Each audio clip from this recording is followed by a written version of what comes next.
Welcome to Season 2 of Out of My Comfort Zone at Boddington Reservoir.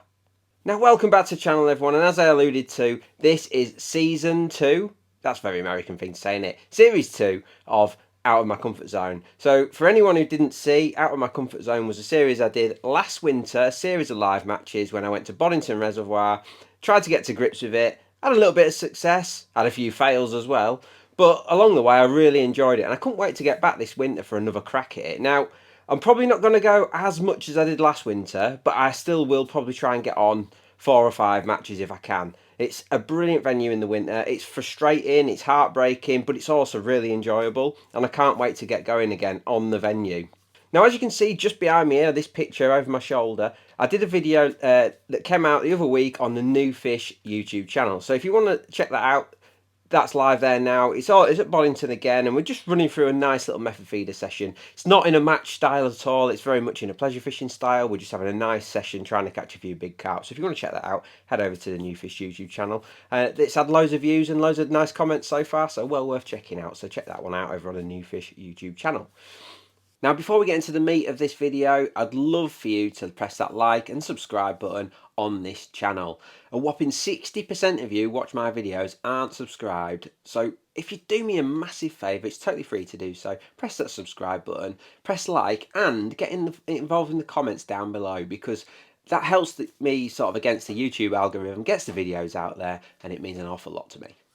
But anyway, Boddington is a totally different proposition this year in the fact that the water levels are right down. Obviously, we've had pretty much a drought, haven't we, for the whole of the year. It's just not rained, has it, until today. um, and that means that the water level's right down. And that means, unfortunately, the matches are a bit smaller than they have been. There's only 13 pegs, unfortunately, at the moment that we've got on the reservoir. And until the levels come up, it's going to be hard to get on these matches because, like I said, there's so few pegs. So I actually have waited a few weeks to get on there. And to be honest, it's been fishing really well. Like, there's been some big weights over £200, but there's also been a lot of like £100 weights and stuff like that. So I was really looking forward to going. And when I did this video, I caught 3 fish in the film, but I fished for quite a bit after it as well because I needed to get some shots of some new carbon. And I caught loads of fish, to be perfectly honest with you. It was great. And one thing that I think really caught me out was the depth. It is like 3 foot maximum. So it's going to be really interesting, this campaign. Obviously, the water hopefully will come up, but they're still pumping water off, apparently, into the canal system. Boddington is a canal feeder reservoir, so obviously the priority is getting those canals full up. So until that happens, obviously we will see a level rise, but it might come down again. So we'll have to play that one by ear. Anyway, I've literally just got home from Boddington now, and I thought I'm going to go straight on camera and document what I thought, because it was such an interesting day. Yeah, it was a real mixed bag, actually. I felt I did some really good things, actually, and I did some poor ones as well. Don't know whether we'll talk about that as it comes to it. Anyway, I drew peg 99, which is actually just to the left of where I filmed this video, literally 5 meters away from where I filmed this video. So good area. Stu Polster was on 101, which was the M peg. I mean, Stuart needs no introduction. For anyone who watched my series 1 of this Out of My Comfort Zone series, he, for my money, is the best angler on Boddington. He just catches them time and time again. He's just brilliant. And M peg like that, I mean that peg won the match last week with £200. So I mean, he was always going to be dangerous. Then at the other end of the match, on peg 81, I believe, yeah, 81 was the other end peg. You got Mark Cree, who does really well at the venue, works really hard at his fishing, he's doing great, and he travels a long way to fish at Boddington, so fair play to him. And he was on 81, and then there's obviously really good anglers. We've got Pete Caton to my left, who just does fantastic at the fishery, runs matches as well, but he's just one of those guys who's always in the frame, pretty much. So it was going to be a really good day. I was looking forward to it. Yeah, peg 99. And I've got to be honest, I was a little bit like, I don't know what to do, don't know how to fish it. A part of me wants to go all out and fish PVA bag and fish, try and find my own path a little bit. But I'm not going to lie, I really felt like I was starting to understand the method feeder a bit more last winter. Not, don't get me wrong, far from mastered it, but I sort of understood what I was trying to achieve by the end of my little campaign last winter, despite the last few matches being really tough. But I felt like if I got on a decent peg, I was putting up a decent account of myself at least. So I wanted to continue that, and obviously method feeder and hybrid feeder is the dominant method there throughout the winter. But I also felt like, is there more to it? Is there more that we're like looking past with this PVA bag thing? Is this more? Is this a better way of doing it? And so that's on the back of my mind. But I thought, do you know what? For this first one, I'm just going to stick with what I did last year. I'm going to fish out and out method feeder, and see what actually happens, and just we can work it on. And I was hoping actually a few people had fished PVA bag near me and give me a bit of an inclination of what. Oh, let me fly there. Give me a bit of an idea of what's going on. But actually, as it turned out, no one did. Everyone fished method. So anyway, peg 99, which is on like the beach bit. It's in the sanctuary area of the reservoir. I believe it's called the sanctuary anyway. It's up past the wall and the stones. Lovely area. I've always wanted to draw up here. It looks great. Totally different to the other part of the lake. You feel like it's just different water. All the talk before the start was that there was a lot of fish 40 to 50 metres, 55 metres especially, and almost like the fish, because it's still been so warm, the water's shallow, the fish are still a little bit summery, and it is so mild. I mean, it's been 15, 16 degrees. It was 15 degrees when I got back in the van at 5 o'clock, so it's still warm. And I thought, right, everyone is going to start at 50 odd metres, and I've fallen into this trap before of trying to be clever and go too far out to start with, and everyone I was speaking to before the start was thinking about starting at somewhere between like 50 and 56 metres seemed to be the to be the sort of setup that everyone was going for. I decided to go for 60 metres, so trying to be a little bit clever, but also thinking, well, if everyone in a line, because the pegs are quite tight there, if everyone in a line is fishing at 54 metres, I'd just like to go a little bit past. So that was my thinking. I set up with a 12-foot Monster Extreme, beautiful rod, £5 detection on the reel, £10 detection shock leader, 30-gram method feeder, nice long stem with blue zip in it, usual stuff, 0.23 exact hook length, T360 hook in a 10, just a nice setup, the Boddington standard setup, nothing fancy. So I clipped up at 60 metres and I thought I'd start the match, and I looked around and everyone is chucking out a little method feeder or a little hybrid, and we're all just sat there. And just lately there's been fish early, like first chuck fish, so everyone's looking around thinking, oh, here we go, who's going to get one first, who's going to get one first, and it's a great indicator as to how the venue's going to fish. Sometimes if you're going to have a good day at Boddington, you look around and 2 or 3 people in the match have got a fish on in the first sort of few minutes, 10 minutes or whatever, and after 15 minutes we're all looking around like, oh, it might not be the day we thought it was going to be. And it was the same for me. Tip never moved, there was no fish showing, there was nothing. So first chuck, nothing. But I wasn't deterred. Obviously, if it's going to be a hard day at Boddington, it all happens later on anyway, generally. So I wasn't too deterred. I set off with a little orange and pink wafter, which is pretty much my favourite sort of colour on there. I just have a lot of faith in it. In fact, I don't actually have another wafter in my bag because I just don't like confusing myself, and I just put that one on. Could be costing me fish not trying different colours, but I kind of feel like if you're confident on one. And the water's coloured as well. I just thought I'd mention that the water's coloured. So orange and pink, 8mm, just seemed nice. But one thing that I thought, right, 60 metres, and everyone I've noticed straight away taking a little bit of line off. I thought I'm going to have a couple of chucks at least at 60 metres. Went out second chuck, and 15 minutes, it's gone round.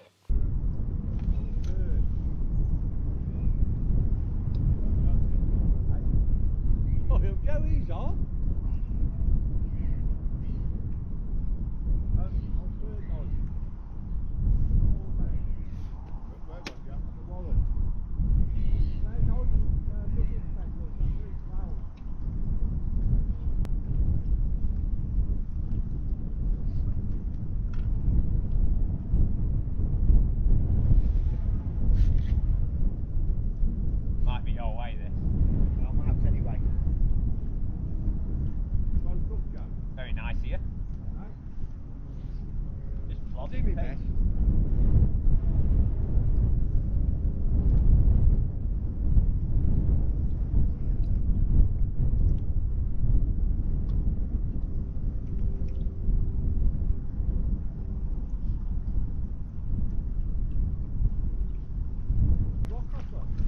chub.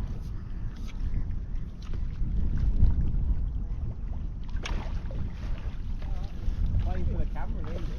Bigger. Ah. I'll take it though, Pete. Yeah.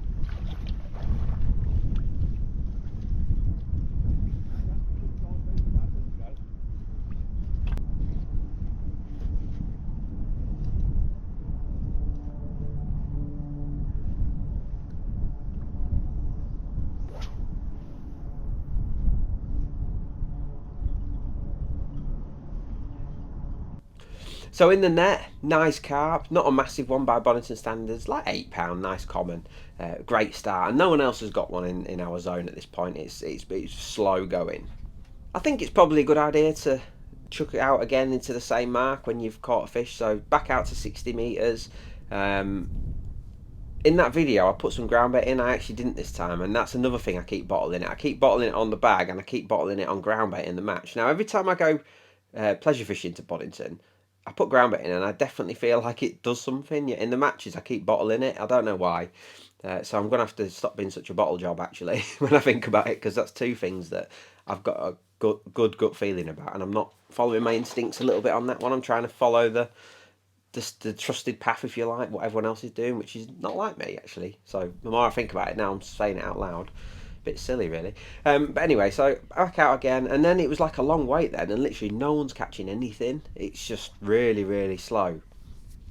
Stuart on the end finally finds one. I don't know how far. He didn't look to be fishing mega far out, probably similar, 60 metres. He finally got one. And then right down at the other end of the match, Mark Cree and Mark Williams, they were next to each other on 81 and 82, and they were starting to catch a few fish as well.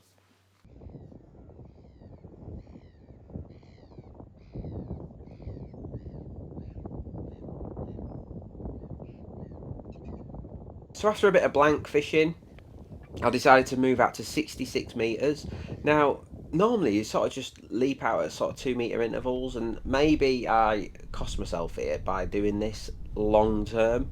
And I've done this before, which frustrates me a little bit, the fact that I've made these mistakes again, because again I'm feeling like I'm trying to jump ahead of the anglers around me, if that makes sense. I'm trying to be the first one out at that distance. So I've moved to 66 metres, which put me well in front of everyone. And actually, I caught two in pretty quick succession doing that.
First bite was after 15 minutes, which was the same as the first, and then the second one, a 7-minute bite.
Now, by this time, I've got 3 fish in the net. I think Pete to my left was still biteless at this point. He might have had one. Yeah, he did have one actually, and then he had a bit of a tussle with one that took him round a buoy actually. Nigel to his left hadn't had one at that point. Richie to my right, I think had had one, and then I think me and Stuart were like pretty much head and head really. I think I'd had 3, he might have had 2 or 3 anyway at this point. I'm always thinking, look, Stuart's probably gonna be too good on that peg, like just. But I'm thinking, well, if I can stay in touch with him, who knows? I might, to pay 2 in a zone on these matches, could, get second in the zone because I still fancied Stuart to end up running away with it.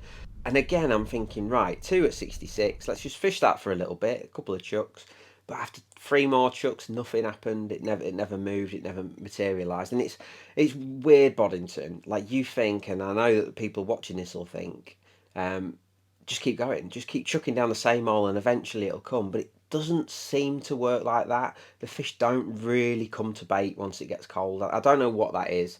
I don't know whether it's pressure that pushes them away or whatever, but you do have to go searching for them, unfortunately. And so after quite a few chucks without a fish on this distance, I moved out to 72 metres then.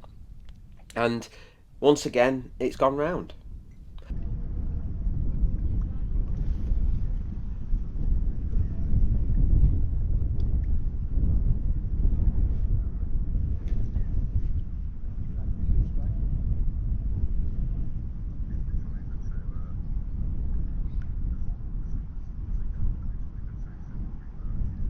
That's a bloody fish, Joe, that is.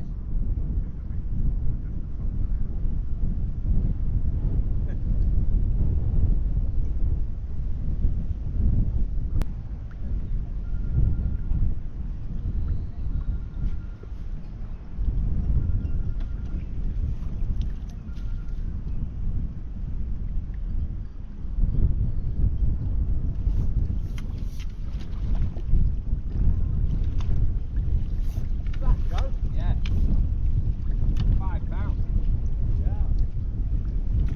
Now this time it was a much smaller fish, like a blooming, it's like a 5 pounder, which is it's frustrating that at Boddington. Obviously it's nice to get a bite, but when you get a bite and it's blooming £5, that's it's like it's heartbreaking. You're normally expecting these £15 fish, but it's a fish nonetheless. And I'm up to 4 now, and I think Stuart's got 3, I've got 4, Pete's got 1, Richie's got 1. And I'm thinking if I can just keep going like this, just keep nicking out, keep nicking fish, I'm going to end up on like 7 or 8 fish, which is going to be good. Mark Cree I think he's got 6 or 7 fish now. He's like running away with it a little bit at this point. But I'm thinking like just nice and steady, nice and steady. So I thought I'm going to move out to 80 metres now. And I fished 80 for a little bit, nothing. And I noticed Stuart had set up a big rod at this point, and he'd gone long. It looked like he was fishing 80 plus metres. I didn't know exactly. And he's gone in, he's caught 3 and 3 chucks, a really quick spell. And I'm like, oh no, here we go.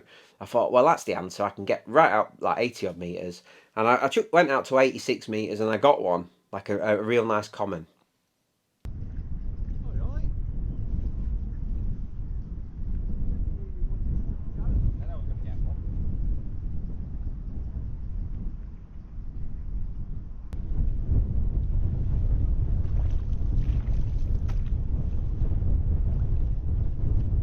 Probably your turn a minute, mate.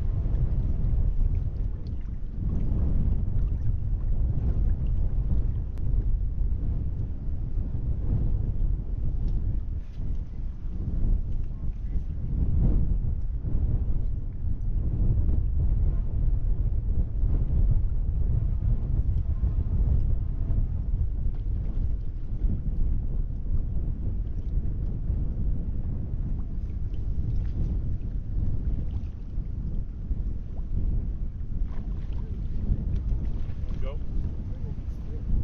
Off the common. Rough boy, aren't they? Yeah. Once again, that was quite a quick bite, sort of 8 minutes, so nice quick bite. And I thought I've still got an hour and a half left. I'm going to get at least a couple more. I've got 5 fish now. Richie at this point has now snuck up to sort of 3 fish. I'm thinking, oh, he's on my... And there were good fish as well. I'm thinking he's right on my coattails. Stuart's gone now. He's catching really well now. You can tell he's catching. He's even having bites after like a minute at some point. He's flying like he does.